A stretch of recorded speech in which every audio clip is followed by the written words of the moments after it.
হচ্ছে কি সূত্রগুলো, যে প্রত্যেকটা ইন্ডিভিজুয়াল সূত্রের কাজ কি, ঠিক আছে? তো আপনারা সূত্রতে গুরুত্ব দিবেন। তো প্রথম যে ভাগ তারল্য অনুপাত, এখানে 4টা 5টা যতগুলো মধ্যে স্টার মার্ক দিয়ে রাখেন।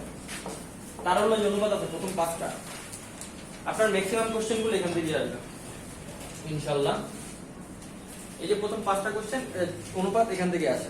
আর এরপরে যেটা উপার্জন ক্ষমতা, এখানে 2টা স্টার দিয়ে রাখেন। পরের যে শ্রেণী বিভাগটা উপার্জন ক্ষমতা, এখানে 2টা অনুপাত দিয়ে রাখেন, 2টা স্টার দিয়ে রাখেন। আর সবার লাস্টে যেটা, ওটাতে না দিলেও চলবে, ওখান থেকে কোশ্চেন খুবই কম আসে, ওটাতে কিছু দেওয়ার দরকার নেই, ওটা থাকুক এভাবে। তো আমরা 1 বাই 1 দেখবো, প্রত্যেকে ভালোভাবে খেয়াল করবেন। তো তারল্য অনুপাতের মধ্যে 1 নম্বর যেটা আছে সেটা হচ্ছে কি চলতি অনুপাত। ওকে, আমাদের টোটাল হিসাব কয়টা বলেন তো? 5টা। কি কি? সম্পদ, দায়, মালিকানা সত্ত্ব, আয়, ব্যয়। এখন এই 5টা হিসাবের মধ্যে কোন হিসাবগুলোকে আমি চলতি এবং স্থায়ী এই দুই ভাগে ভাগ করতে পারি? সম্পদ আর দায়। সম্পদ আর দায়কে আমরা চলতি এবং স্থায়ী এই ভাগে ভাগ করতে পারি। এই জন্য যখন চলতি অনুপাত করব, চলতি অনুপাতে আসবে চলতি আইটেম গুলো। এখন চলতি আইটেম আছে 2টা, চলতি সম্পদ আর চলতি দায়। আর কিছু আছে? নাই। চলতি সম্পদ আর চলতি দায়, তাহলে সূত্রতে আসবে চলতি সম্পদ, চলতি দায়। কিন্তু কথা হচ্ছে কে উপরে বসবে, কে নিচে বসবে। এখন সম্পদ আর দায়ের মধ্যে ভালো কে? তাহলে সম্পদ উপরে বসবে আর চলতি দায় বসবে। তো চলতি অনুপাতের সূত্র কি? চলতি সম্পদ ডিভাইডেড বাই চলতি দায়। এখন এটা আদর্শ মান কত তার মনে আছে? 2:1। শীটের পাশে লিখে রাখেন 2:1। শীটের পাশে লিখতে থাকেন। সূত্র লেখার দরকার নাই, কারণ সবার শীটে সূত্র আছে, লেখার দরকার নাই। জাস্ট আলোচনা করতেছে, আলোচনাটা শুনেন, কাজে দিবেন। সূত্র মুখস্থ হয় না, মুখস্থ থাকবে। সেকেন্ড, 2 নম্বরে যাই, তড়িৎ অনুপাত। যেহেতু এটা তড়িৎ অনুপাত, উপরে বলবে তড়িৎ সম্পদ। এখন তড়িৎ অনুপাতের আলাদা কিছু নাম আছে, অগ্নি পরীক্ষা অনুপাত, এক্সিট টেস্ট অনুপাত, আদার বিভিন্ন নাম আছে, অনেক কিছু আছে। কোন একটু নিজেরা জেনে নেবেন। বাট সূত্রটা দেখেন। সূত্রটা কি? উপরে তড়িৎ সম্পদ, নিচে হচ্ছে কি চলতি দায় না তড়িৎ দায়? কেন শীটে দেওয়া চলতি দায়? শীটে অবলিক দিয়ে তড়িৎ দায় লিখে রাখেন, শীটে লিখে রাখেন। চলতি দায়ের পাশে অবলিক দিয়ে তড়িৎ দায় লিখে রাখেন। একই না, একই হলে লিখতাম না। এখন এই কনফিউশনটা আমাদের এইচএসসির বইগুলোতে ছিল। কিছু বইয়ে চলতি দায় ছিল, কিছু বইয়ে তড়িৎ দায় ছিল। এখন নরমালি এটা হচ্ছে অ্যাকচুয়াল সূত্র, তড়িৎ সম্পদ ডিভাইডেড বাই চলতি দায়।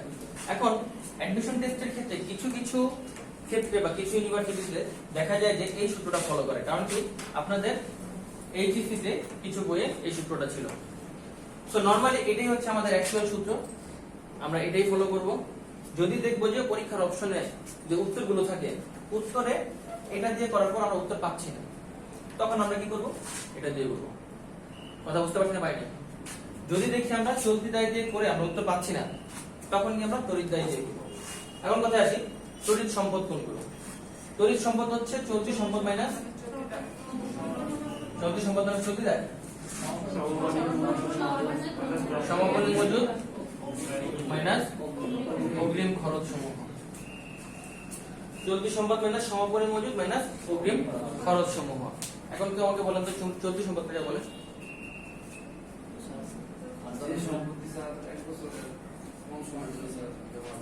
একজন কমের জন্য ব্যবহার করা যায়। অন্য কিছু? চলতি দায় মেটানোর জন্য বলা যেতে পারে। তাহলে চলতি দায় কাকে বলে? চলতি সম্পদের দ্বারা যাকে মেটানো হয়, এরকম কিছু, তাই না? সহজে নগদে রূপান্তর করা যায়, এটা তড়িৎ। চলতি সম্পদ কাকে বলে এটা বলছিলাম ক্লাসে, আবার রিপিট করতেছি। চলতি সম্পদ বলতে ওই সম্পদগুলো বোঝায় যেগুলোকে 1 বছর বা তার কম সময়ের মধ্যে নগদে রূপান্তর করা যায়। 1 বছর বা তার কম সময়, এটা 1 বছর ব্যবহার করা যায়, ব্যাপার তেমন না। মেয়াদ 1 বছর, ব্যাপার তেমন না। এটা আমি 3 বছর 2 বছর ইউজ করতে পারি, কোনো সমস্যা নেই। আমার সমাপনী মজুদ 2 বছর থাকতে পারে। সমাপনী মজুদ 2 বছর থাকলে এটা স্থায়ী সম্পদ হয়ে যাবে, এটা চলতি সম্পদই থাকবে। আমার কি বলে প্রাপ্য হিসাব 2 বছর থাকলো, এটা কি আমার স্থায়ী হিসাব হয়ে যাবে বা স্থায়ী সম্পদ হবে না? ওটা চলতি সম্পদই থাকবে। বাট মেইন ক্রাইটেরিয়া হচ্ছে এটাকে আমরা যদি চাই 1 বছরের মধ্যে নগদে রূপান্তর করে ফেলতে পারবো, চাইলে 1 বছরের মধ্যে নগদে রূপান্তর করতে পারবো, এই জন্য এটাকে বলা হয় চলতি সম্পদ। এখন তড়িৎ সম্পদ, তড়িৎ সম্পদ হচ্ছে ওই চলতি সম্পদগুলো যেগুলোর জন্য আমার ওই 1 বছর ওয়েট করার দরকার নেই, আমি আরো অল্প সময়ে নগদে রূপান্তর করতে পারবো। আর অল্প সময়, কোনো আনুষ্ঠানিকতা ছাড়া, কোনো আনুষ্ঠানিকতা লাগবে না, খুব দ্রুত চাইলে যখন তখন আমরা নগদে রূপান্তর করতে পারবো। ঠিক আছে, তার মানে দেখেন সকল চলতি সম্পত্তি তড়িৎ সম্পদ শুধুমাত্র দুইটা বাদে, সমাপনী মজুদ, অগ্রিম খরচ। এখন এই দুইটা কেন তড়িৎ সম্পদ না এটা একটু বুঝি। সমাপনী মজুদের কথা চিন্তা করেন, সমাপনী মজুদ মানে কাঁচামাল আপনি কিনে আনছেন, প্রোডাক্ট তৈরি করবেন, তারপর বিক্রি করবেন। আপনি চাইলে কিন্তু এটা মার্কেটে সেল করতে পারবেন না, আপনার থেকে কেউ কিনবে না। কারণ কি? কারণ হচ্ছে এই প্রোডাক্টটা আপনি যার কাছ থেকে কিনছেন তার কাছ থেকে সবাই কিনবে, আপনার কাছ থেকে কেন কিনতে যাবে?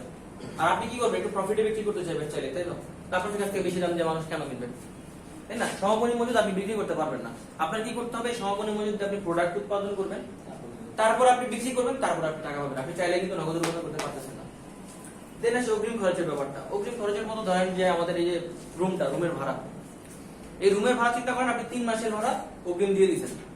আপনার পক্ষে কি সম্ভব যে একদিনের মধ্যে 3 মাস থেকে যাবেন এই মাসে? সম্ভব কোনোভাবে? আপনার কিন্তু এই টাকা উসুল করতে হলে 3 মাস এই বাসে থাকতে হবে, বা 4 মাস, যতদিনে আপনি অগ্রিম দিবেন। বুঝতে পারছেন ব্যাপারটা? সেটা কিন্তু আপনি চাইলেও নগদ রূপান্তর করতে পারবেন না। নগদ রূপান্তর করতে হলে আপনাকে ওই সময়ের উপর ডিপেন্ডেন্ট থাকতে হয়। এই জন্য অগ্রিম খরচ এবং সমাপনী মজুদ এই দুইটা চলতি সম্পদ, কিন্তু তড়িৎ সম্পদ না। বুঝতে পারছেন? ওকে, এখন বলেন তো চলতি দায় আর তড়িৎ দায়ের পার্থক্য কোথায়? তড়িৎ দায়িত্বে ব্যাংক জমা দিতে বাদ যায়। রাইট। নরমালি সবগুলো অঙ্ক আপনারা চলতি দায় দিয়েই করবেন, কিন্তু তখন দেখবেন যে চলতি দায় দিয়ে করে অঙ্কের উত্তর মিলতেছে না, আপনার অপশনে এই উত্তরটা নাই, তখন কি করবেন? চলতি দায় থেকে ব্যাংক জমা অতিরিক্ত মাইনাস করে দিবেন।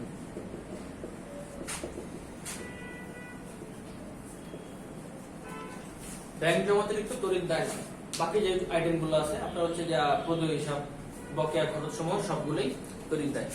বুঝতে পারছি? মনে থাকবে সবার? ওকে, এরপর আমরা সামনে আগাই। এরপর আমরা যাব চলতি মূলধন অনুপাত। এখন চলতি মূলধনের সূত্রটা বোঝা গেল, এটা যোগ করে আবার বলেন। স্যার ব্যাংক জমা দিতে প্রথমে যোগ করব। যোগ কেন করবেন? স্যার চলতি দায় হলে তো সবগুলো হবে না, দাঁড়িয়ে থাকলে চলতি দায়ের মধ্যে সবগুলোই তড়িৎ দায়, একটা বাদে ব্যাংক জমা অতিরিক্ত। তো ব্যাংক জমা তো বাদ দিয়ে দিবেন, ওটা যোগ কেন করবেন? স্যার যখন আমরা তড়িৎ দায় নেব তখন তো বাদ দেব, যখন চলতি দায় নেব তখন তো হ্যাঁ, তখন তো যোগ হবে, তখন তো চলতি দায়ের মধ্যেই আছে ওটা। ওকে, এবার আমরা আসবো চলতি মূলধন অনুপাত। এখন চলতি মূলধনের সূত্রটা কি? কি? চলতি সম্পদ মাইনাস চলতি দায়, তাই তো? যেহেতু চলতি মূলধন অনুপাত, উপরে বসবে চলতি মূলধন, নিচে বসবে চলতি দায়। চলতি সম্পদ ডিভাইডেড বাই মাইনাস চলতি দায় ডিভাইডেড বাই চলতি দায়। এখন চলতি মূলধন যেহেতু অনুপাত, এর উপরে বসবে চলতি মূলধন, নিচে চলতি দায়। এখন কথা হচ্ছে এই চলতি মূলধনের আরো একটা নাম আছে, সেটা কি? কার্যকরী মূলধন। এই নামগুলো মাথায় রাখতে হবে, পরীক্ষার হলে কিন্তু এই নামগুলি বেশি ব্যবহৃত হয়। উল্টা পাল্টা নাম যেগুলো, এগুলো বেশি ব্যবহৃত হবে। ওকে, এরপর আমরা আসবো আবর্তন অনুপাত। এখানে একটা শর্টকাট আছে, এটা একটু খেয়াল করবেন সবাই। এটা খেয়াল করলে আবর্তন কোন অনুপাত মুখস্থ রাখা লাগবে না, অটোমেটিক পাবেন। সাপোজ কোন আবর্তন অনুপাত বের করতে বলা হলো, সাপোজ মনে করেন সম্পদ আবর্তন, মজুদ আবর্তন, দেনাদার আবর্তন। এখানে একটা ট্রিক্স আছে, ট্রিক্সটা কি খেয়াল করেন। যে কোনো আবর্তন বলবে আপনি করবেন কি, নিচে যার আবর্তন করতে বলবে তার গড় বসাই দিবেন। সাপোজ বললো দেনাদার আবর্তন, নিচে বলবে দেনাদারের গড়। পাওনাদার আবর্তন, নিচে পাওনাদারের গড়। বললো মজুদ আবর্তন, নিচে মজুদের গড়। বুঝতে পারছেন? যার আবর্তন বলবে নিচে বলবে তার গড়। উপরে কি বলবে? উপরে বলবে এর সাথে সম্পর্কিত কিছু একটা। না, বিদ্যুৎ বন্টন কেন না, ওই যার আমরা আবর্তন করতেছি তার সাথে সম্পর্কিত কিছু বলবে। যেমন কার আবর্তন, আমরা সাপোজ দেনাদার আবর্তন করি, নিচে কি বুঝবে? দেনাদারের গড়। দেনাদারের গড়। এবার দেনাদারের সাথে কে সম্পর্কিত এটা বের করি। চিন্তা করেন তো, দেনাদার কখন সৃষ্টি হয়? ধারে বিক্রয় করলে। ধারে বিক্রয় করলে তো দেনাদার হয় নাকি? তাহলে উপরে বলবে ধারে বিক্রয়। বুঝতে পারছেন? আমরা করতেছি দেনাদার আবর্তন। আবর্তনের ক্ষেত্রে সূত্র কি বললাম? নিচে বসবে যার আবর্তন তার গড়। তো দেনাদারের গড় বসবে, এবং দেনাদারের সাথে সম্পর্কিত কে? ধারে বিক্রয়। ধারে বিক্রয় বসবে উপরে। যদি বলি পাওনাদার আবর্তন, নিচে কি বসবে? নিচে গড় পাওনাদার, তাই তো? এবার উপরে কি বসবে? কেন? ধারে ক্রয় করলে পাওনাদার সৃষ্টি হয়। মুখস্থ করার দরকার নেই, জাস্ট এগুলি মাথায় রাখলে হবে। ওকে, এরপর আসেন আরো দুই একটা রাশি। সাপোজ মজুদ আবর্তন।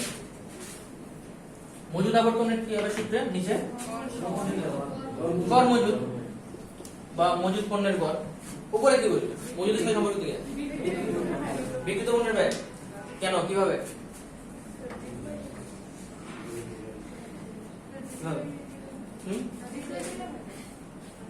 বিক্রিত পণ্যের ব্যয়, ঠিক আছে, যেটা উত্তর দিচ্ছেন সেখানেই থাকে। এই বিক্রিত পণ্যের ব্যয়টা কিভাবে রিলেটেড মজুদের সাথে? আচ্ছা, অনেক ভাবে রিলেটেড, বাট আমি জাস্ট সিম্পল কথা বলি। যখন আমরা বিক্রিত পণ্যের ব্যয় বের করি তখন কি করি চিন্তা করেন, প্রারম্ভিক মজুদ যোগ সম্পূর্ণ মজুদ মাইনাস। তো বিক্রিত পণ্যের ব্যয়ের মধ্যেই মজুদ পণ্যের সম্পূর্ণ মজুদ পণ্য আর কি প্রারম্ভিক সমাপনী সবগুলোর প্রভাবটা ভালোভাবে থাকে। এই জন্য মজুদের ক্ষেত্রে হবে উপরে বিক্রিত পণ্যের ব্যয়। বুঝতে পারছি? তো মজুদ আবর্তনের সূত্র কি হবে? নিচে গড় মজুদ, উপরে বিক্রিত পণ্যের ব্যয়। বুঝতে পারছেন? ওকে, সবাই আদর্শ মানগুলো লিখে দিব। চলিত অনুপাতের আদর্শ মান কত? 1:1, 1:1 লিখে রাখেন।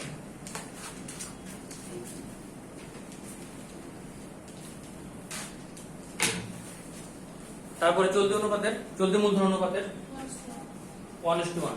চলতি মূলধন অনুপাতেরও অনুপাত হচ্ছে 1:1। তারপর হচ্ছে প্রাপ্য হিসাব আবর্তন যেটা আছে বা দেনাদার আবর্তন আছে, এটা হচ্ছে 8 বার। প্রাপ্য হিসাব বা দেনাদার আবর্তন আছে, এটা হচ্ছে 8 বার। আর লাস্ট যেটা আছে মজুদ পণ্য আবর্তন বা মজুদ আবর্তন, এটা হচ্ছে 4 থেকে 6 বার। এখন ঢাকা বিশ্ববিদ্যালয়ে এই আদর্শ মানগুলো আসে না, অন্যান্য 8 বার। প্রাপ্য হিসাব 8 বার, বললামই তো 8 বার। আর মজুদ আবর্তন 4 থেকে 6 বার। আচ্ছা, এই কোশ্চেন গুলো পরীক্ষায় আসে কম, মানে হচ্ছে আদর্শ মান কি ঢাবিতে তেমন একটা আসে না বললেই চলে। অন্যান্য বিশ্ববিদ্যালয়ে আসতে পারে, মাঝে মধ্যে আসে আর কি। তো জেনে রাখবেন, জেনে রাখলে তো ক্ষতি নেই। এবার একটা কাজ করেন, সবাই লেকচার শেষে সূত্রগুলো একটু রিডিং করেন, সূত্রগুলো রিডিং করেন। পরীক্ষার সময় যেটা আবার এমন না হয় উত্তর করার সময় সূত্র মনে নাই, সূত্র আবার খাতায় লিখতেছেন, এত কিছু না থাকে, সূত্র থাকবে মাথায়। এই জন্য রিডিং করেন। বাসায় গিয়ে যেটা করবেন এটা মুখস্থই করে ফেলবেন, বুঝছেন তো অবশ্যই, বাট মুখস্থ করে ফেলবেন। মুখস্থ করলে তাড়াতাড়ি অঙ্ক করতে পারবেন, আমরা টাইম লাগবে অনেক বেশি।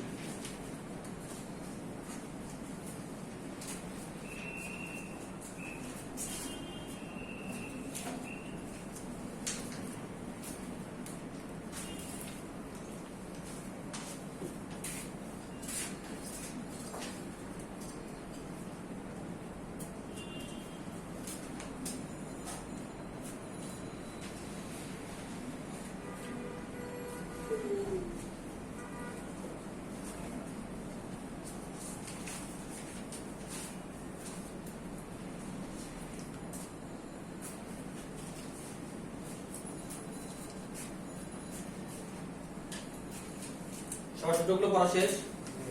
ওকে, ঢাকা বিশ্ববিদ্যালয়ের কোশ্চেনে চলে যাবেন। পেজ নম্বর 9।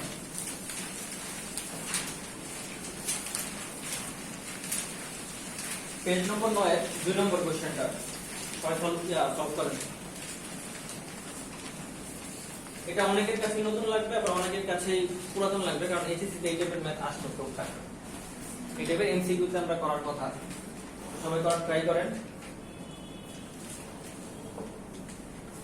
আগামীকালকে আপনাদের বন্ধ থাকবে, হ্যাঁ, সব ক্লাসগুলোকে আগামীকালকে বন্ধ থাকবে।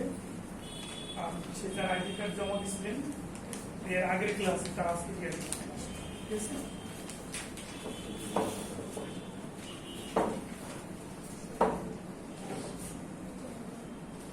কত হবে এটা?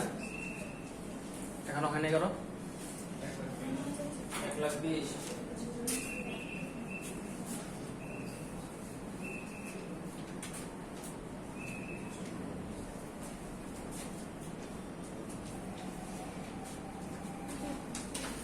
এই যে আপু ক্যালকুলেটর বের করছেন কেন? আপনি কোন দুনিয়া আছেন? ক্যালকুলেটর ব্যবহার করলে শেষ। আর ক্যালকুলেটর লাগে কেন আমি এটা বুঝি না।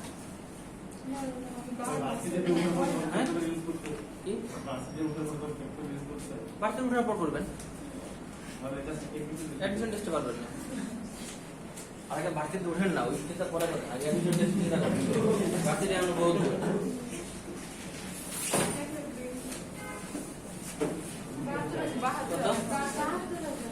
72,000 আসছে, 1,20,000 আসছে, আমরা দেখি কিভাবে করে আমরা করি। দেখি কি বলা আছে এখানে। এখানে বলা আছে চলতি মূলধন দেওয়া আছে 1,80,000। ভালোভাবে বুঝেন, এই টাইপের কোশ্চেন অনেক আছে। তারপর বলা আছে চলতি অনুপাত দেওয়া আছে 3:2। 5:2, আচ্ছা আমি অন্য কোশ্চেন দেখতেছি। 5:2। এটা কি চলতি অনুপাত দেওয়া আছে? চলতি অনুপাত মানে কি? চলতি সম্পদ আর চলতি দায়, তাই তো? ওকে। আর এটা কি দেওয়া আছে? চলতি মূলধন। আমাদের বের করতে বলা আছে কি? চলতি দায়। এখন কথা হচ্ছে চলতি মূলধন দেওয়া আছে, কিন্তু চলতি মূলধনের অনুপাত কি আমি জানি না। এটাই আমার সমস্যা হচ্ছে। চলতি মূলধনের অনুপাত করলে না 5 না।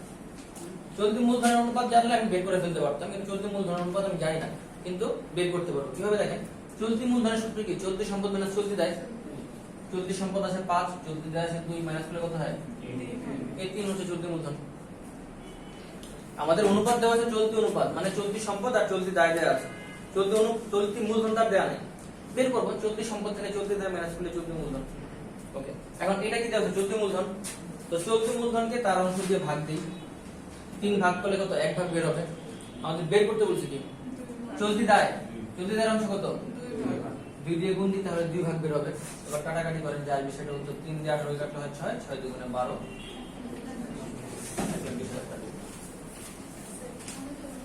বুঝতে পারছি? এটা বুঝি নাই কেউ আপনি? না থাকলে না বুঝে থাকলে হাত তুলেন। কোনটা মাইনাস করলাম? এটা মাইনাস কেন করলাম? আচ্ছা, এই যে অ্যামাউন্টটা দেওয়া 1,80,000, এটা কি? চলতি মূলধন। এখন যাকে আমরা ভাগ করব তার জন্য তার অনুপাতে আমাকে লাগবে। যেমন আমি চলতি মূলধনকে ভাগ করি, ভাগ করার জন্য এই চলতি মূলধনের অনুপাতে আমার লাগবে, কিন্তু চলতি মূলধনের অনুপাত আমার দেয়া না। কিন্তু আমি চলতি সম্পদ জানি, চলতি দায় জানি। তো চলতি সম্পদ থেকে চলতি দায় যদি মাইনাস করে দিই তাহলে আমি চলতি মূলধন পেয়ে যাই। এই জন্য আমি মাইনাসটা করলাম। বুঝতে পারছেন? ওকে, তারপরে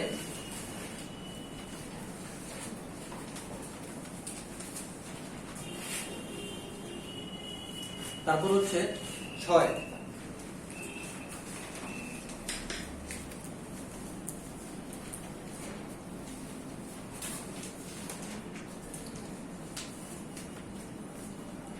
নাম্বারটা একটু বুঝবো। আচ্ছা, 6 করার আগে 7 করেন। সেম টাইপের অঙ্ক এটা করে নেন আগে, তারপর আমরা 6 করব। 7 নাম্বারটা করে নেন।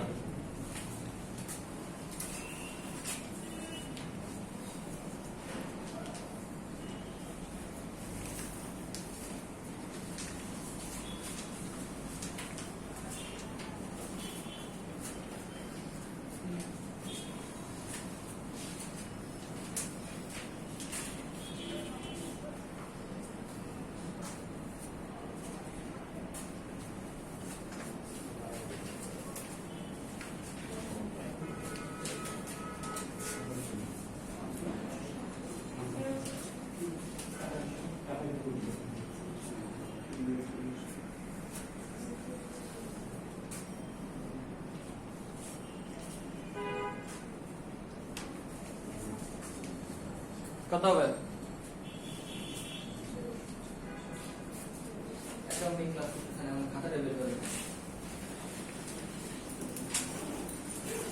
এগুলো শীটে কেন করতেছেন? শীট তো হিজিবিজি হয়ে যাবে। খাতায় গুণ ভাগ করে করেন।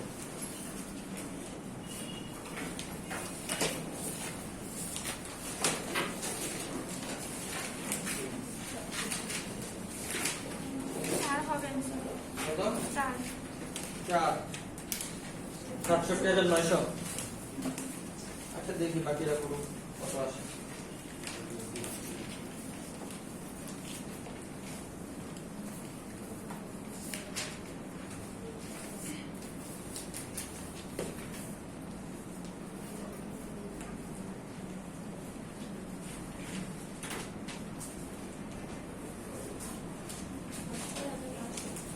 কত?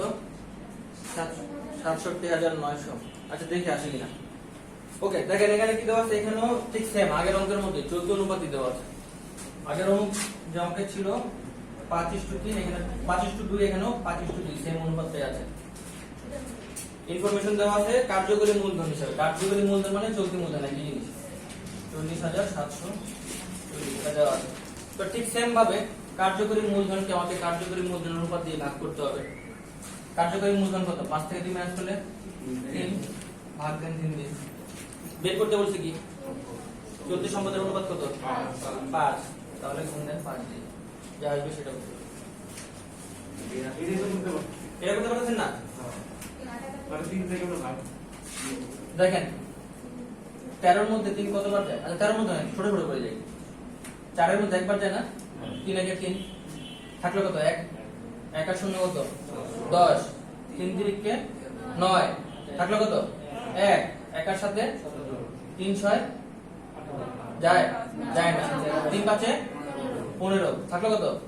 2 2 আর 4 এ 24 3 8 এ থাকলো 0।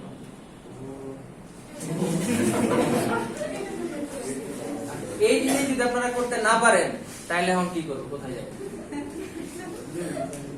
এগুলি তো ক্লাস 5 6 এর জিনিস। এখন 5 কি গুণ করে দিব না পারবেন? এরপর হচ্ছে 29 নাম্বার।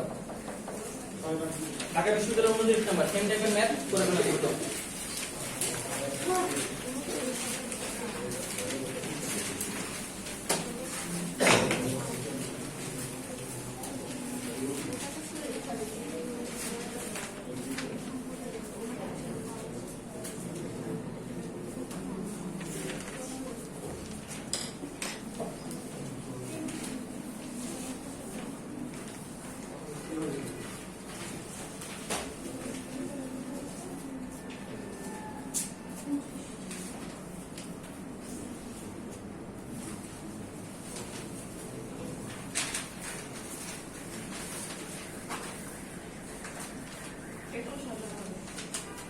কত হবে?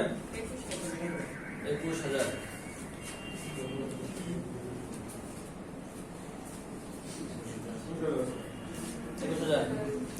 ওকে, দেখি আবার এটা। এখানে আমাদের 14 অনুপাতে দেওয়া আছে 5:2 সেম অনুপাত। খেয়াল করছেন? অনুপাতটা কিন্তু সেমই থাকলো 3 জায়গায় এবং কোশ্চেনটাও কিন্তু সেমই আসতেছে। চলতি মূলধন দিয়ে। চলতি মূলধন কত? 31500। তো যদি চলতি মূলধন সেম ভাবে আবার মাইনাস করে চলতি মূলধন অনুপাত বের করেন 3 দিয়ে ভাগ করেন। বের করতে বলছে কি?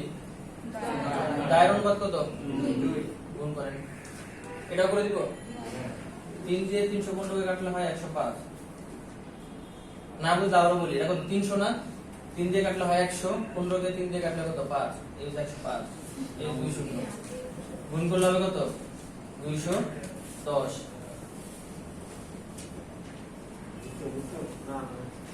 জাস্ট 105 কে 2 দিয়ে গুণ করেন, কত হয়? 210। 0 দুইটা বসাই দেন। ওকে, চলে আসি আগের পেজে। চলে আসি আগের পেজে 4 নাম্বারটা। 4 নাম্বার কোশ্চেনটা।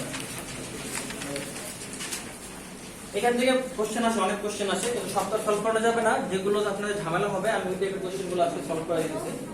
তো ভালোভাবে বুঝে বুঝে করবেন। 4 ভালোভাবে চিন্তা করে উত্তর দেন। কোশ্চেনটাতে প্যাচ আছে।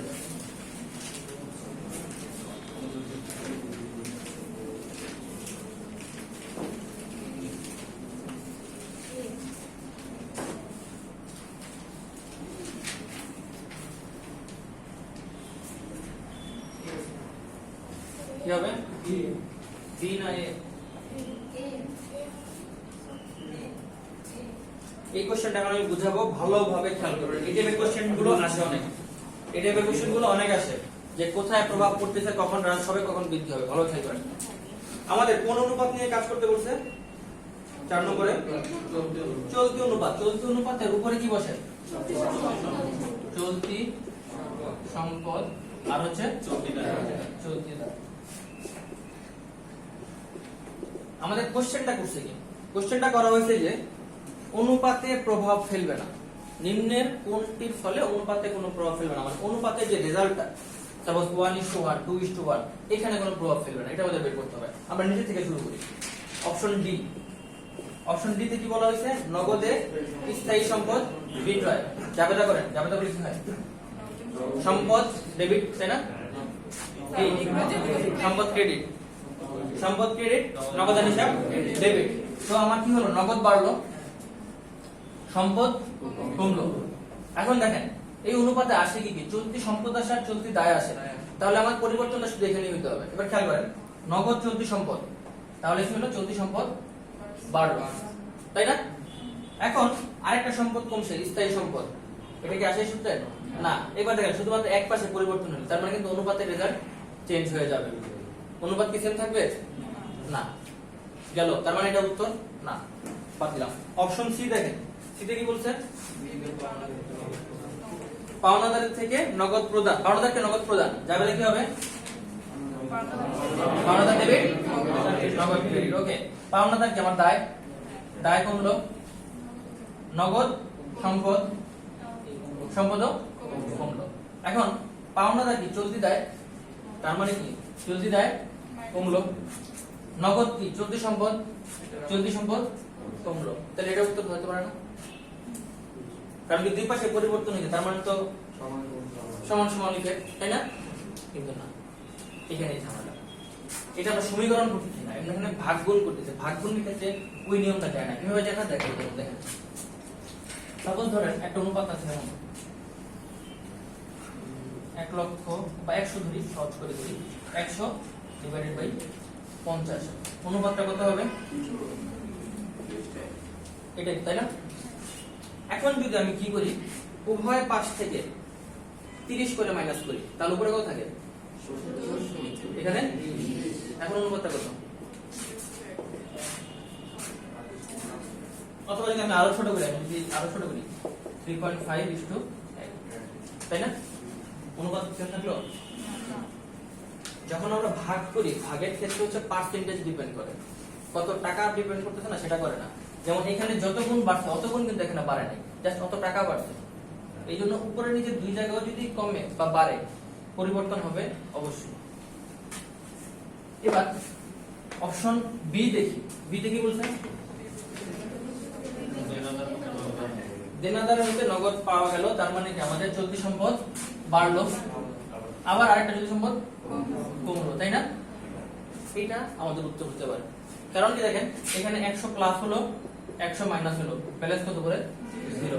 পার্থক্য কিন্তু আগেরটাই, মানে আগের যে ব্যালেন্সটা সেটাই থাকলো। সো এখানে আমাদের অনুপাতে কোনো প্রভাব ফেলবে না, সেম থাকবে। অপশন এ দেখেন, এতে কি বলছেন? স্বল্পমেয়াদী ঋণ দিয়ে এটা কি হবে? এখন চলতি দায় পরিশোধ করলাম, চলতি দায় কমে গেছে, এটার উত্তর ক্লিয়ার। তো চলতি দায় আমাদের মাইনাস হলো, কমে গেল। এখন স্বল্প মেয়াদী ঋণ, এটাও চলতি দায় না?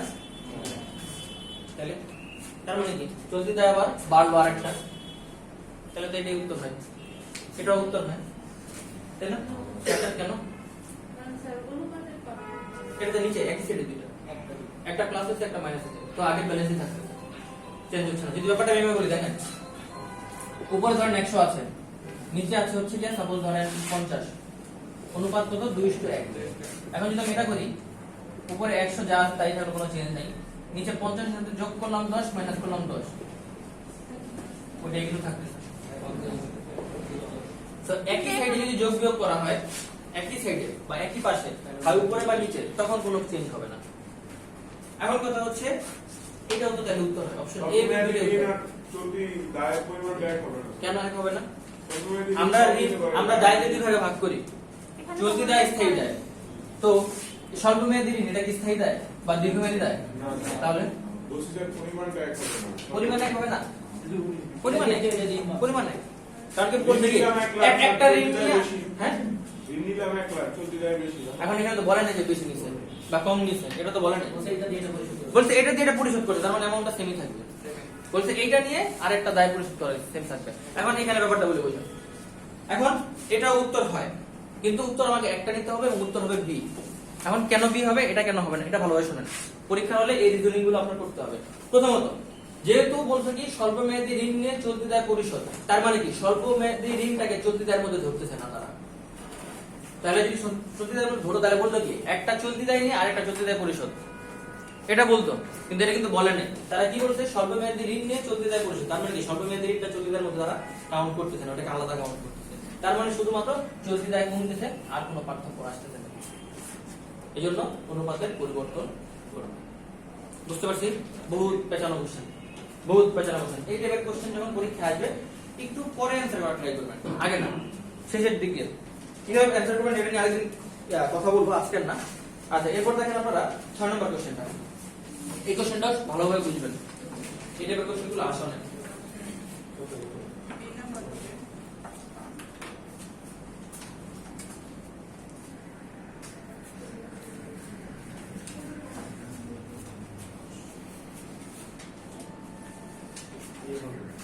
কি হবে?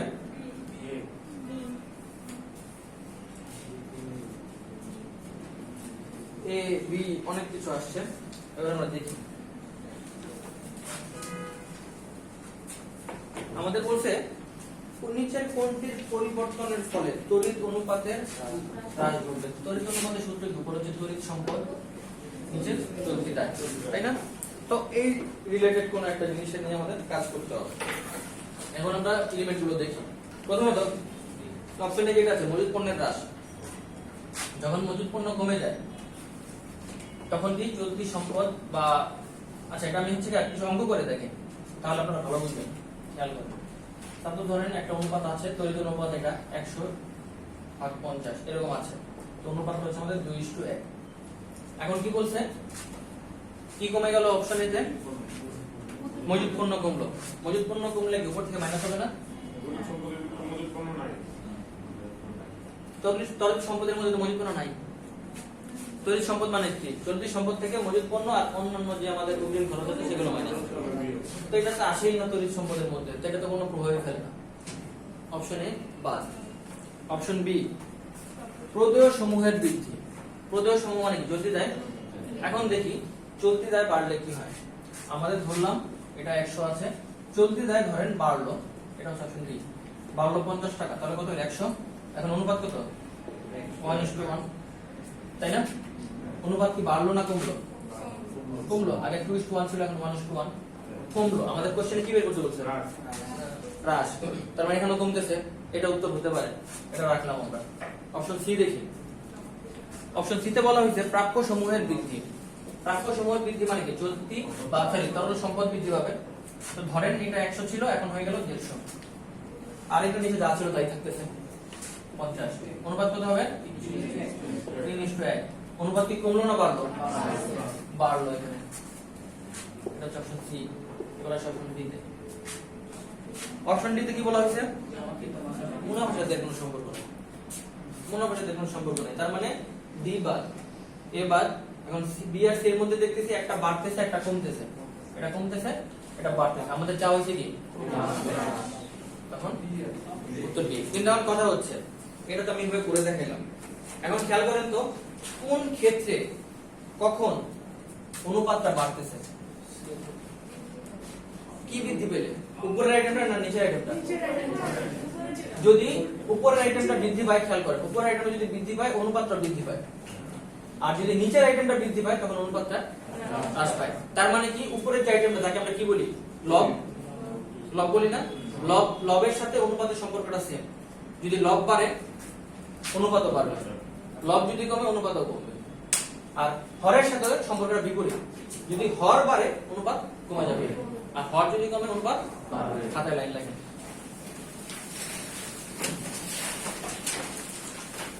লেখেন অনুপাতের সাথে লবের সম্পর্ক সমমুখী। অনুপাতের সাথে লবের সম্পর্ক সমমুখী।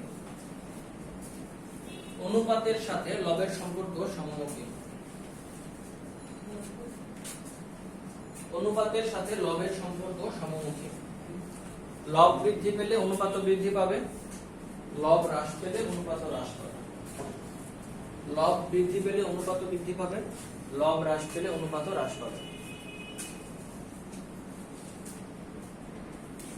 লব বৃদ্ধি পেলে অনুপাত বৃদ্ধি পাবে, লব হ্রাস পেলে অনুপাত হ্রাস পাবে।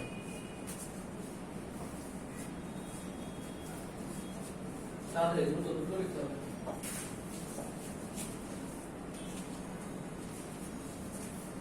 এরপর লেখেন হরের সাথে অনুপাতের সম্পর্ক বিপরীতমুখী। হরের সাথে অনুপাতের সম্পর্ক বিপরীতমুখী। হরের সাথে অনুপাতের সম্পর্ক বিপরীতমুখী।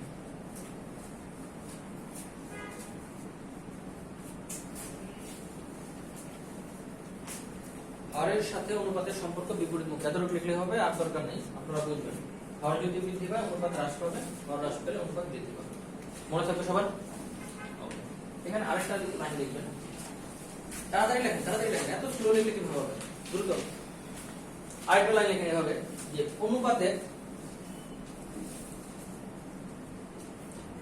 অনুপাতের একই পাশে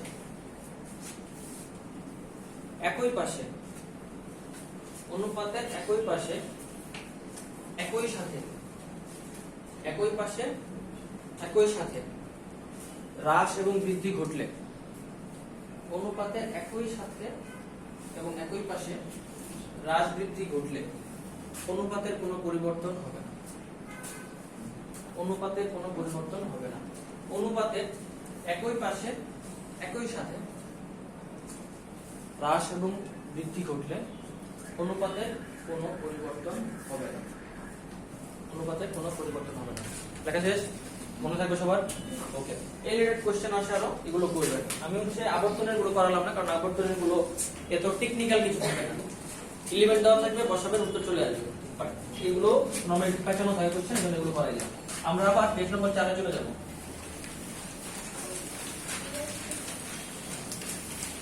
পেজ নম্বর 4 এর এখন যে আমরা সূত্রগুলো করব সেটা হচ্ছে উপার্জন ক্ষমতা। এই সূত্রগুলো মনে রাখা তেমন কঠিন কিছু না, এগুলো মনে রাখা সহজ।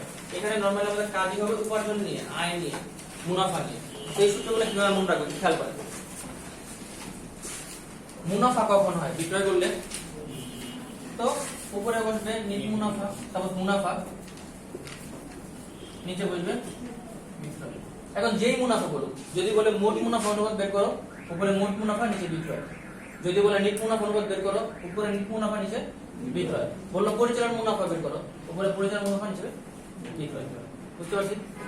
মুনাফা হয় কিভাবে? বিক্রয় থেকে। এই জন্য যেই মুনাফার অনুপাতিক বের করতে বলুক না কেন, আপনি বিক্রয়ের উপর বের করে ফেলবেন। শেষ। এটা নিয়ে কোনো আর কথা নাই। এখন অনেক সময় বলতে পারে বিক্রয়ের উপর না বলে অন্য কিছুর উপর বলতে পারে সম্পদের উপর মুনাফা বের করো, মালিকানা সত্ত্বের উপর মুনাফা বের করো। সিম্পল, সমস্যা নেই। উপরে নিট মুনাফা, যদি বলে সম্পদের উপর, নিচে লিখবেন সম্পদ। যদি বলে মালিকানা সত্ত্ব, নিচে লিখবেন মালিকানা সত্ত্ব। তাই তো, সিম্পল জিনিস। যার উপর বল করতে বলবে তার উপর আমরা বের করবো। উপরে নিট মুনাফা বলবে, আপনি যদি সম্পদ বলেন নিচে বলবে সম্পদ, মালিকানা সত্ত্ব বলেন যে মালিকানা সত্ত্ব। কিন্তু একটুখানি পার্থক্য আছে।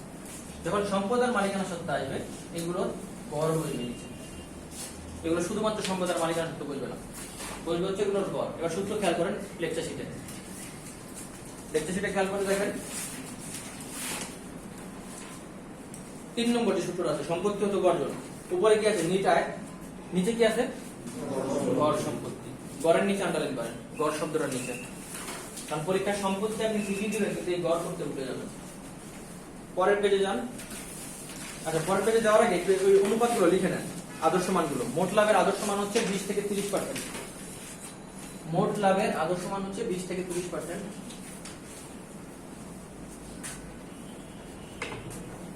মোট লাভের আদর্শ মান 20 থেকে 30%। নিট লাভের আদর্শ মান হচ্ছে দুইটা হবে, কর পূর্ব হচ্ছে 10 থেকে 15। নিট লাভের হচ্ছে দুইটা, কর পূর্ব হচ্ছে 10 থেকে 15। লেখেন 10 থেকে 15 লিখে ব্র্যাকেটে লিখে রাখেন কর পূর্ব। আরেকটা হচ্ছে পার্সেন্টেজ। আরেকটা হচ্ছে 5 থেকে 10, এটা হচ্ছে কর পরবর্তী। কর পূর্ব হচ্ছে 10 থেকে 15, 5 থেকে 10 হচ্ছে কর পরবর্তী। এটা হচ্ছে নিট লাভ অনুপাত। নিট লাভের অনুপাতের আদর্শ মান দুইটা, 5 থেকে 10। কর পরবর্তী হচ্ছে 5 থেকে 10। ওকে, এরপর আমরা আসি সম্পদ আবর্তন অনুপাতে। সম্পদ আবর্তন, আবর্তনের ক্ষেত্রে কি নিয়ম বলছিলাম? নিচে কি বলবে? এখন সম্পদ আবর্তনের নিচে কি বলবে? গড় সম্পদ। উপরে কি বলবে? সম্পদের সাথে কি রিলেটেড? এত কথা যাব না, টাইম কম, বিক্রয় বলবো। এই বিক্রয় নিচে আন্ডারলাইন করে রাখেন সূত্রে, পেজ নম্বর 5 এ। পেজ নম্বর 5 এর উপরে সম্পদ আবর্তন আছে, নিট বিক্রয়। নিট বিক্রয়, ঠিক আছে? ওকে, এরপর দেখেন মালিকানা সত্ত্বের উপর একটা আলোচনা করে ফেলছি। বিক্রয় কেন হলো? নরমালি সম্পদকে বলা হয় বিক্রয়ের পরিমাপক বা সম্পদ। আমি এইভাবে বলতে পারি, নরমালি আমাদের ব্যবসায় যে সম্পদগুলো আছে, এই সম্পদের দক্ষতা ডিপেন্ড করে যে সে কত টাকা বিক্রি করতে পারলো। আমরা কিন্তু সকল বিক্রয় করে থাকি কি সম্পদের জোরে, আমার যে সম্পদ থাকে সেটা ব্যবহার করে বিক্রয় করে থাকি, এই জন্য বিক্রয় করে। এছাড়া সম্পদের সাথে আপনি রিলেটেড কোনো কিছু পাবেন না, তো বিক্রয়। এখন এখান থেকে লাস্ট সূত্র যেটা আছে শেয়ার প্রতি আয় ইপিএস, এটা আপনারা অলরেডি নিজেরাই পারেন। কিভাবে পারেন একটু খেয়াল করেন। যদি আমি বলি 10টা চিপসের দাম 70 টাকা, একটার দাম কত? কত টাকা? 7 টাকা না 10 টাকা? 10 টাকাই হবে, কারণ বাংলাদেশে পটেটো চিপস 10 টাকাই আছে, চেঞ্জ হয় না। আমরা যখন ছোট ছিলাম তখন থেকে 10 টাকা, এখনো 10 টাকা, ইনশাআল্লাহ আগামী আরো 10-15 বছর 10 টাকাই থাকবে। তো যাই হোক, একটা চিপসের দাম কত? 7 টাকা। কিভাবে বের করলেন? কাকে ভাগ করছেন? 70 কে 10 দিয়ে। ঠিক এই সূত্রটাও দেখছেন। এখানে বলেছে ইপিএস, আর্নিং পার শেয়ার, শেয়ার প্রতি আয়। তো প্রতি শেয়ারে যখন আপনি আয় বের করবেন কি করবেন? উপরে মোট আয়টা বসাই দিবেন বা নিট আয় বসাবেন, ভাগ দিবেন কি শেয়ারের সংখ্যা দিয়ে। এখানেও ঠিক সেম দিলাম, টোটাল টাকাটাকে সংখ্যা দিয়ে ভাগ দিলাম না, এখানেও ঠিক সেম, টোটাল যে আমার আয় থাকবে সেটাকে আমি সংখ্যা দিয়ে ভাগ দিয়ে দিব, বের হয়ে যাবে ইপিএস। বুঝতে পারছি? এবার সবাই এই সূত্রগুলো একবার রিডিং করেন।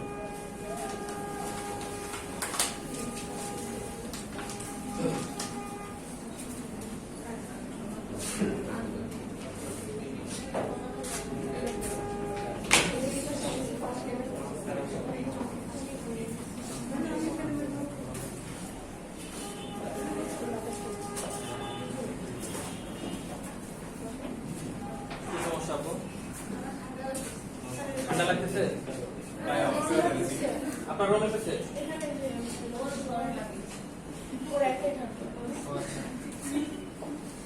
আপু খাওয়া দাওয়া করুন।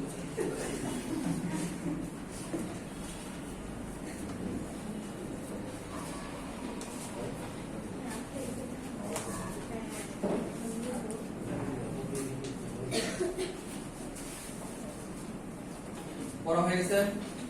চলে যান পেজ নম্বর 9, ঢাকা বিশ্ববিদ্যালয়ের 3। পেজ নম্বর 9, ঢাকা বিশ্ববিদ্যালয়ের 3। এই কোশ্চেনগুলো করার আগে উদ্দীপক আগেও বলছি, উদ্দীপক আগে দেখবেন না, আগে দেখবে যে কোশ্চেনে চাওয়া হয়েছে কি, কারণ এইসব কোশ্চেনে অনেক এক্সট্রা ইনফরমেশন দেওয়া থাকবে। তো আপনার কোন অনুপাতটা বের করতে বলতে ওই অনুপাতের জন্য কি কি লাগবে জাস্ট ওইগুলো বের করেন। তো এখানে 3 নম্বরে প্রথমে বলছে কি সম্পত্তির আবর্তন। এখন সূত্র কি মাথায় ক্যাচ করেন এবং কি কি লাগবে সেগুলো বের করেন।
কত হবে এটা?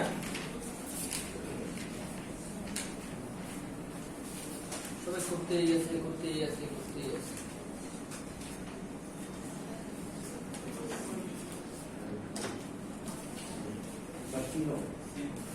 কি হবে? আসেন আমরা করি এটা। এখানে বলা হচ্ছে সম্পত্তি আবর্তন। সম্পত্তি আবর্তন বলতে নিচে কি বলবে? গড় সম্পত্তি। এবার গড় সম্পত্তি বের করি। সম্পত্তি কি কি দেয়া আছে? প্রারম্ভিক দেয়া আছে হচ্ছে 3 লাখ, সমাপনী 4 লাখ। তো 3 লাখ আর 4 লাখের গড় কত? 3.5 লাখ, 3,50,000। যারা বুঝেন না তারা দেখেন কিভাবে গড় বের করব। গড় বের করব প্রারম্ভিক সমাপনী যোগ 2 দিয়ে ভাগ, বের হয়ে যাবে গড়। 3 আর 4 যোগ করলে হবে 7 লাখ, 2 দিয়ে ভাগ করলে হবে 3,50,000। উপরে বুঝবে কি? নিট বিক্রয়, নিট বিক্রয় না? নিট বিক্রয় কত দিয়ে আছে?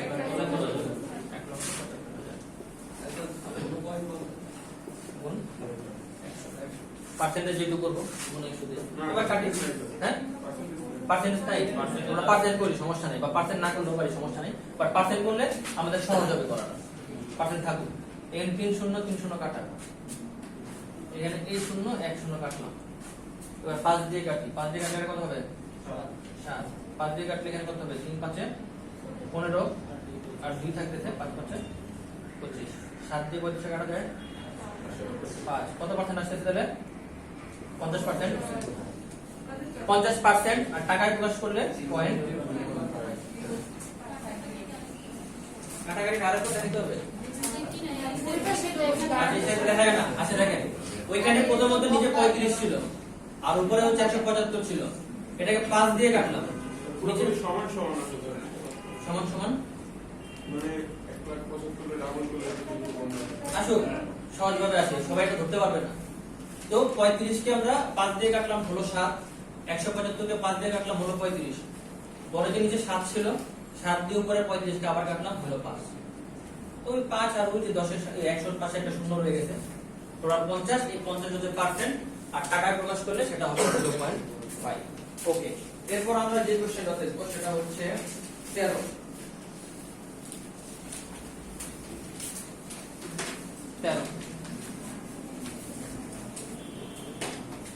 13 নম্বর কোশ্চেনটা ভালোভাবে পড়বেন।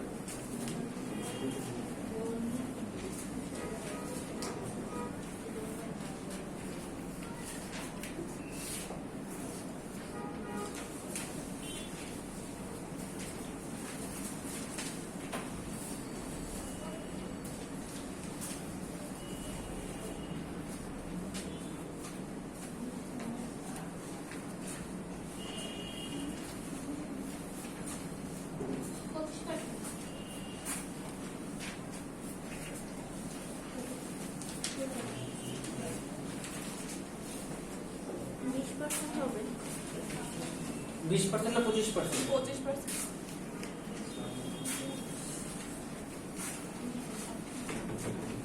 ওকে, এখন এইখানে বলে নেই আগের কোশ্চেন আর এই কোশ্চেনের মধ্যে পার্থক্য আছে কোনো? পুরোটাই পার্থক্য, কারণ আগের কোশ্চেনের মধ্যে সম্পত্তি আবর্তন বের করতে, আর এখন বলছে সম্পত্তির উপর মুনাফার হার বের করতে, দুটো ডিফারেন্স, দুটো এক জিনিস না। তো প্রথমত এটা খেয়াল করতে যে সম্পত্তি আবর্তন বলা হয়েছে না সম্পত্তির উপর মুনাফা বলা হয়েছে। সম্পত্তির উপর মুনাফা বলা হচ্ছে, তার নিচে বলবে গড় সম্পত্তি, সম্পত্তি কত কত আছে, গড় সম্পত্তি দেওয়া আছে 20 লক্ষ।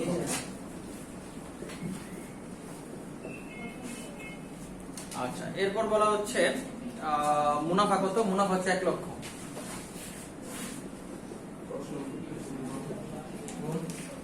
শেষ।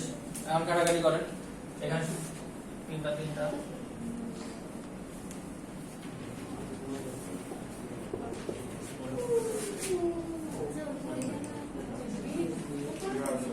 মানে সম্পত্তির উপর মুনাফা আর এটা সূত্রটা বলতে সূত্রটা কোথায়, উপার্জনের ভিতরে যান, দেখেন সম্পত্তির উপর মুনাফা আছে, নিচে গড় সম্পদ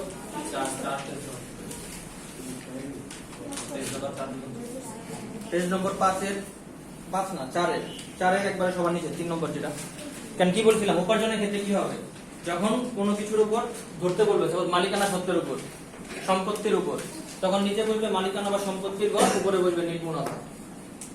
তো নিচে গড় বসলো, উপরে নিট মুনাফা, উত্তর 5%। সব বুঝতে পারছেন? এখান থেকে আরেকটা কোশ্চেন করবো, এরপর আর করবো না। কোশ্চেনটা করবেন হচ্ছে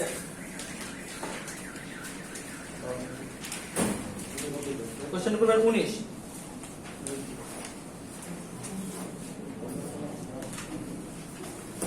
নম্বর কোশ্চেন।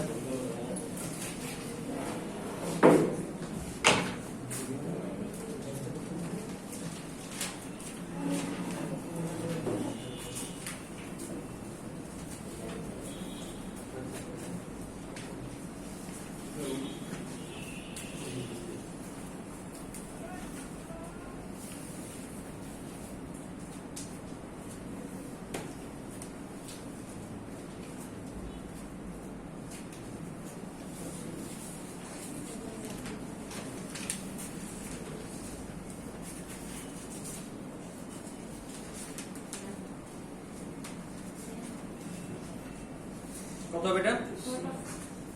সি কত পার্সেন্ট? চার পাঁচটা যাচ্ছে আপনার, চার পাঁচটা অপশন অপশনটা নাই। আচ্ছা দেখি আমরা 19 নম্বর বলা হচ্ছে কোম্পানির মুনাফার হার কত হবে। এখন মুনাফার হার চাওয়া হয়েছে কিন্তু কার উপর সেটা বলা হয়নি, দরকার নাই, আমাদের বিক্রয়ের উপর, রাইট। যেহেতু বলা নাই বিক্রয়ের উপরই হবে। নিচে বিক্রয় 4 লক্ষ টাকা আর মুনাফা কত আছে 24,000 গুণ 100, 3 শূন্য 3 শূন্য কাটা, 2 শূন্য 2 শূন্য কাটা, 4 দিয়ে 24 কাটলে হয় 6। একটু সহজ তো আর কাটাকাটি হতে পারে না। আপনি কি 4 দিয়ে 24 কাটার পর আপনার 4ই আসছে? অপশন নাই, অপশনে ভুল আছে। অপশন উত্তর নাই? কি আছে তো? 19 নম্বর আছে। হ্যাঁ 19 এর তিনটে কি অপশন কি? ও আচ্ছা, ও আচ্ছা, এই ও আচ্ছা করলেই শেষ। ওকে, আমাদের এই সূত্রগুলো আমরা আর করবো না, কারণ এগুলি নরমালি ম্যাথে আসবে, এরকম ডাইরেক্ট ম্যাথ আসবে। জাস্ট ক্যালকুলেশন ঠিক রাখতে পারলে অঙ্ক ভুল হবে না। চলে যাই আমরা আবার পেজ নম্বর 5 এ। আমাদের আর 2-3টা সূত্র আছে। এবার দেখেন থার্ড পার্ট, ঋণ পরিশোধ ক্ষমতা। এই সূত্রগুলো একেবারে ইজি। এই জন্য ইজি কারণ একটা কোশ্চেনের ভিতরেই সূত্র দিয়ে উত্তর দেয়া আছে। যেমন দেখেন প্রথম সূত্রটা কি? দায় মোট সম্পত্তি। তো দায় মোট সম্পত্তি সূত্রটা তো দেখেন উপরে দায় নিচে মোট সম্পত্তি। খেয়াল করছেন? তো ওই কোশ্চেন যেটা থাকে উত্তরও মানে বা আমাদের সূত্র তো ঠিক সেম জিনিসটা। বলতে দায় মূলধন বা দায় সম্পত্তি, তাহলে উপরে দায় নিচে সম্পত্তি। সেকেন্ডটা দেখেন দায় মালিকানা সত্য, উপরে দায় নিচে মালিকানা সত্য। এই রিলেটেড অঙ্ক কম আসে, বাট আসে, অঙ্কগুলো করে ফেলবেন, এটা আমি আর করাবো না। এখন নতুন একটা সূত্র লেখেন সবাই। লেখেন যে মূলধন গিয়ারিং অনুপাত। মূলধন গিয়ারিং অনুপাত এইখানে মন চাই লেখেন মূলধন গিয়ারিং অনুপাত।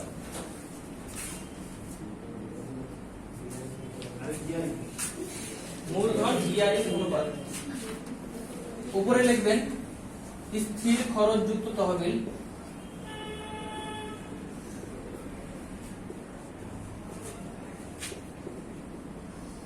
স্থির খরচ যুক্ত তহবিল। মূলধন গিয়ারিং অনুপাতের উপরে লিখবেন স্থির খরচ যুক্ত তহবিল। নিচে লিখবেন সাধারণ শেয়ারের মালিকানা সত্ত্ব।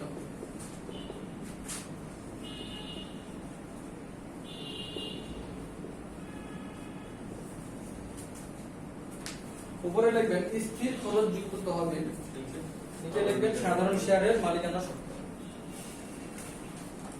এটা শেষ? ওকে, এখন কি আমাকে বলেন এই স্থির খরচ যুক্ত তহবিল এই জিনিসটা কি?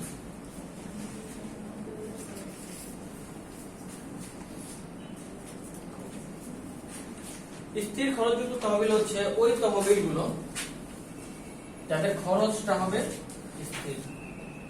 এখন কোন তহবিলগুলোর খরচ স্থির? তহবিলকে নরমালি আমরা 3 ভাগে ভাগ করতে পারি। এক হচ্ছে শেয়ার, 2 নাম্বার আমরা বলতে পারি বন্ড, এবং 3 নাম্বার হচ্ছে সংরক্ষিত আয়।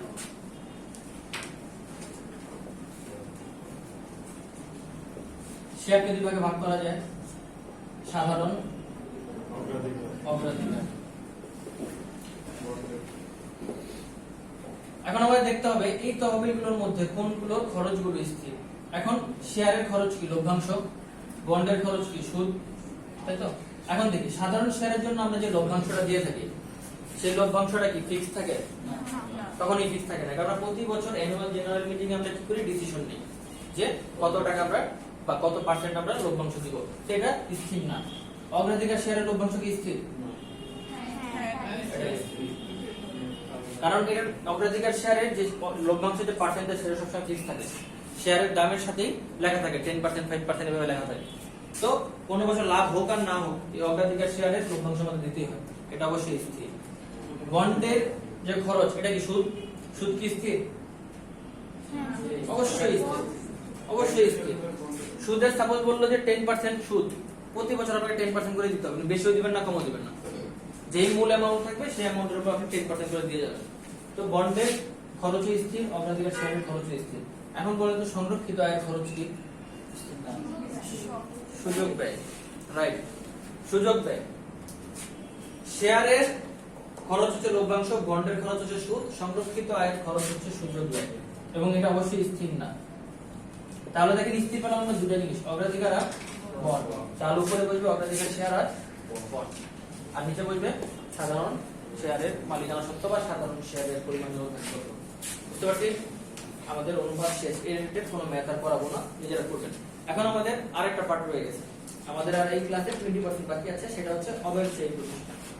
অব্যবসায়িক প্রতিষ্ঠান করছিলাম আমরা এজেন্সিতে, প্রথম দিকে করছিলাম যখন ফার্স্টে প্রথম দিকে, তারপর আর করি নাই, চ্যাপ্টার বাদ দিয়ে দেওয়ার পর। এখন এখান থেকে ম্যাথ আছে, থিওরিটিক্যাল কম আসে, থিওরিটিক্যাল তেমন একটা জিনিস আসে না, ম্যাথ আছে, তো আমরা ওইগুলো একটু করবো। সবাই এই জায়গাটা ভালোভাবে বুঝবেন, এই ম্যাথগুলো করাটা খুবই টাইম কনজিউমিং, বাট শর্টকাট দেখাই দিব কিছু, মাথায় রাখতে পারলে খুব ইজিলি করতে পারবে। প্রথমে কি আমাকে বলেন অব্যবসায়িক প্রতিষ্ঠানটা কি, জিনিসটা কি? আপুরা বলেন দেখি, লাস্ট বেঞ্চে রাখো। অব্যবসায়িক প্রতিষ্ঠান কি? শিখে না, শিখে বুঝে লাভ নেই। কি উদাহরণ না, জিনিসটা কি? শুধু শিক্ষা প্রতিষ্ঠানই তো অব্যবসায়ী না, যেটা উদ্দেশ্য মুনাফার জন্য। ওকে, ভালো। নরমালি ব্যবসা বলতে আমরা যেগুলি বলছি ওটার মূল উদ্দেশ্য থাকে যে মুনাফা অর্জন, কিন্তু যে প্রতিষ্ঠানগুলো মূল উদ্দেশ্য মুনাফার জন্য না, সেগুলো অব্যবসায়িক প্রতিষ্ঠান। এখান থেকে লাস্ট বেঞ্চে